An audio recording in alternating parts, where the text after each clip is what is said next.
எலி நடமாட்டம் மற்றும் லட்டுவை பார்த்ததும் ஏதோ மிட்டாய் கடைக்குள் எலி புகுந்து விட்டதோ என்று நினைத்து விடாதீர்கள்.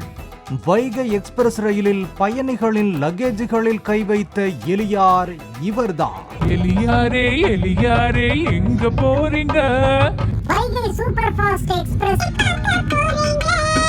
சென்னையில் இருந்து மதுரைக்கு புறப்பட்ட வைகை சூப்பர் ஃபாஸ்ட் எக்ஸ்பிரஸ் ரயில் பெட்டியின் C3 ஏசி பெட்டியில் பயணிகளின் உடைமைகளை வேட்டையாடும் வகையில் பெருச்சாளிகள் ஆங்காங்கே சுற்றித் திரிந்துள்ளன. இதனை பயணி ஒருவர் செல்போனில் படம் பிடித்துள்ளார்.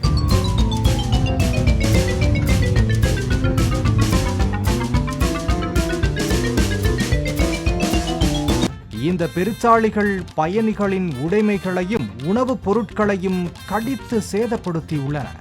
திருப்பதி கோவிலில் நீண்ட நேரம் காத்திருந்து தரிசனம் முடிந்து சிரமப்பட்டு வாங்கி வந்த லட்டு பிரசாதத்தையும் எலிகள் கடித்து குதறின. பயணி ஒருவரின் பை முழுவதையும் எலிகள் கடித்து சேதப்படுத்தியதால் ரயிலில் பயணித்தவர்கள் தங்கள் உடைமைகளை கண்டு கடும் மன உளைச்சல் அடைந்தனர்.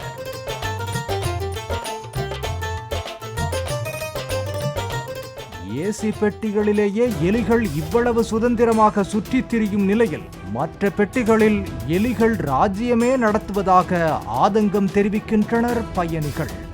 ரயில்வே நிர்வாகம் உடனடியாக நடவடிக்கை எடுத்து ரயிலில் வித்தவுட்டில் வலம் வந்து உடைமைகளை வேட்டையாடும் எலிகளை கட்டுப்படுத்த வேண்டும் என கோரிக்கை விடுத்துள்ளனர். இருக்கை கடியில் சிதறி கிடக்கும் தின்பண்டங்களை சாப்பிட வரும் எலிகள் பயணிகள் சாப்பிட்டுவிட்டு பெட்டிக்குள்ளேயே தூக்கி போடும் பொட்டலங்களில் உள்ள மிச்ச மீதியை சாப்பிட அங்கேயே நிரந்தரமாக தங்கிவிடுவதாகவும் ரயிலை தூய்மையாக வைத்திருந்தாலே எலிகள் வராது என்கின்றனர் ரயில்வே அதிகாரிகள். பாலிமர் செய்திகளுக்காக மதுரை செய்தியாளர் ராஜ்குமார்.